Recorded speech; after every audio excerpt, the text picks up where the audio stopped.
I hope you are doing good wherever you are, and welcome back to Sophia Live. I don't know if you are ready to vote in Edwin Sifuna as the next president of this country, because after people have told him that he should go for the top seat, Edwin Sifuna has made a statement and he is saying that he will conduct a national tally before declaring his candidacy for president. So I don't know if you guys are sorry to give a chance to Edwin Sifuna. And you know, our country right now is in a mess. And one of the biggest mess that is destroying our country is corruption. And I like when I see someone like Sifuna coming out and say that I want to dare the devil. So far, I've not had anything Sifuna linked to any corrupt deals, to any dirty deals. So far, I've not heard about it. I've not read about it. So I believe that if we have to get in people, you know, in 2022, we voted in people despite us knowing their political historical backgrounds. Imagine you are going to the ballot box to vote in someone who in the past has been linked to corruption in different ministries. So I know it is a mess that we made in the 2022 polls, but I just hope that the lesson we've got from the mistakes that we made is going to guide us in the 2027 election. So for Edwin Sifuna, I hope that people will tell him the truth, and I hope that Kenyans, we are ready for a change. You know, for so long we've stuck to tribal politics, and we made this presidency be about it belongs to a particular communities, and I can say without fear of contradiction that for so long we've been made to believe that only Kikuyus and Kalenjins can be the president of this country.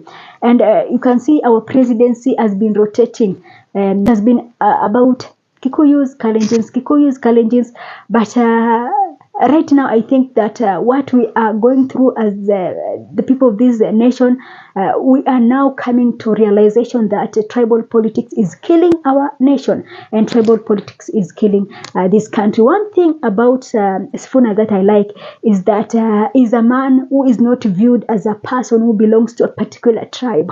And this is what I like. When Edwin Sifuna speaks right now, nobody can claim that huyu ni mtu wetu and this like any other. You know, when some other, of course, presidential candidates, I have no issue with them, but you know, they have been so aligned to their tribes to a point that when they speak, they only speak to represent their community. But for Edwin Sifuna is a bit different. If Edwin Sifuna speaks today, women feels it, vijana wana feel it, people in Turkana, people in Kisii, people in Msambweni, and all these regions. You see a man who is so neutral. You are not even afraid to say that I will vote for this man, because you cannot picture a scenario whereby once he elected, we will focus on giving people from a particular community job.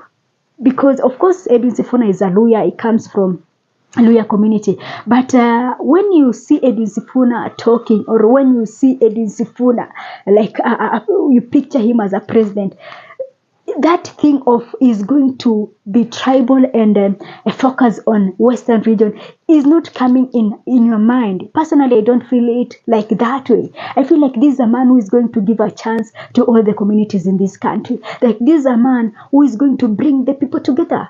Unlike politicians, unlike other politicians that we have, that once they start talking, some tribes will say, he doesn't even care for us, doesn't represent us.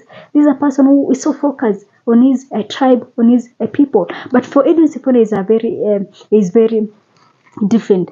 I hope that the tally that is going to conduct will give him a good step forward, and it is going to guide him well. You know, sometimes also politics sometimes can deceive you, or also masses can also deceive you. People can attend your rally, people can be singing your name, and then during the ballot day, they vote their tribesmen and forget about you. So I just hope that this tally is going to give him a good guidance, and this tally is going to give him a good result. Personally, I'm ready for Edwin Sifuna presidency.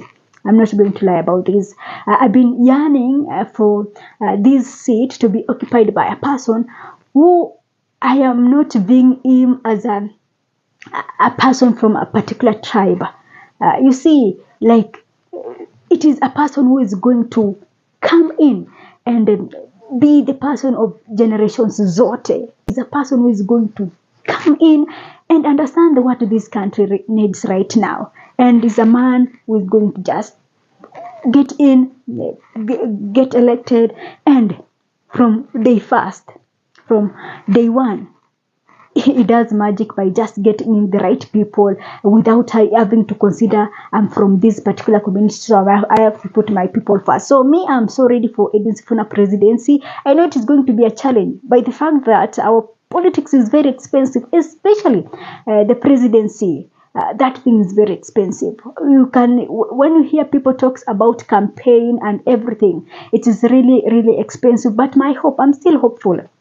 I'm one of the few Kenyans who are very hopeful that we are going to end these billions of shillings used in campaigns. I hope that we are going to, and I just want it to end, because this thing is blocking very good people from vying. This thing of money being splashed during campaigns is blocking very good people from occupying these seats, because politicians have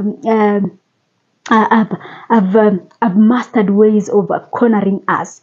Like, they made everything expensive, they made everything bad for us, people struggling, then they come in with money. A person ako pale mashinani, mama ako pale mashinani, ako na watoto watatu, labda ana mume, huyu ni mtu politician, anakuja anampatia pesa. This woman will feel like, okay, this at least I've gotten something from this politician, so I have to vote for him or her. So one thing I would really want the change that I want to happen in this country is for us to end these expensive politics.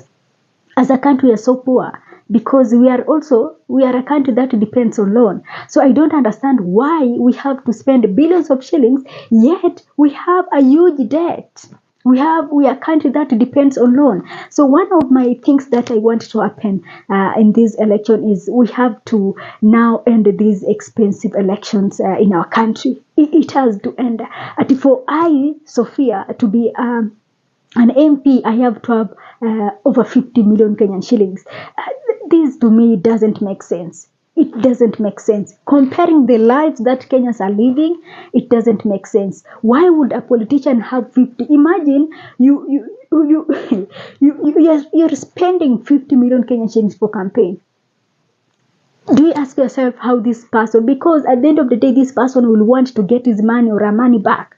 So the question is, how is he going to get this money back? And the answer, we all have this answer to, we have answer to this question.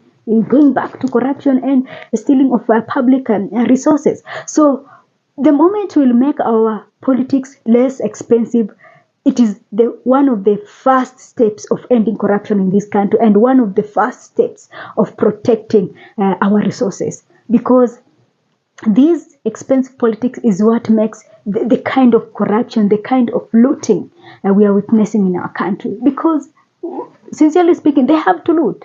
They have to loot. 11 billion shillings, 20 billion shillings, affordable housing. They have to loot it because they know that they need money. If someone to be an MP needs 50 million, to be a governor 100 million, to be a president, billions of shillings, no. It is not necessary. It is not necessary. We are so poor for this, to have these expensive campaigns. But I just hope that Kenyans, I'm very hopeful with the 2027 election. If you ask me, sincerely speaking, I've been preaching about this, and I'm very, very hopeful that we are going to change the politics of our nation. We are going to change a lot of things in this 2027 election.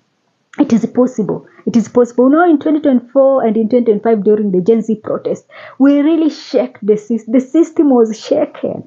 The system became so vulnerable. And this is something that they don't want. But I believe that we can do it. We can do it. We have to put down this system for every person to prosper in this country. We don't have to be slaves in this country. We have not have to suffer. It is. I personally believe that hii shida zote zenye tuko nayo, umaskini, I think that these things, it is just politicians playing us. I believe that if you get in the right people, the suffering we are witnessing in this country, parents struggling with school fees, I think that these are some of the stories. These will be past stories. This will be something that will be saying that, hey, remember in 2026 we were struggling to get this, or struggling to get. I want this to end. I personally want this to end. I hope that Kenyans, we are not going to disappoint ourselves the way we did in the 2022 election. Party, nah, don't vote in a person because of a party. Nah. This is something that first thing first, you must, as a person who loves this country, you must tell yourself that 2027, the party and parties, it doesn't matter. We have to get in the right people. So all the best to Edwin and Sifuna. I know that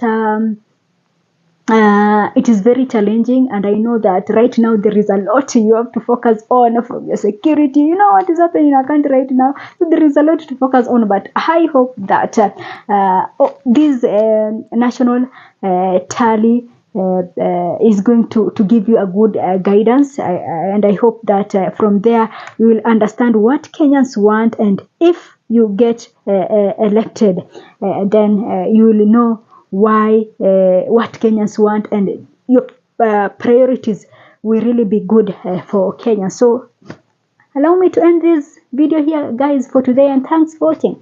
This is Sophia Live.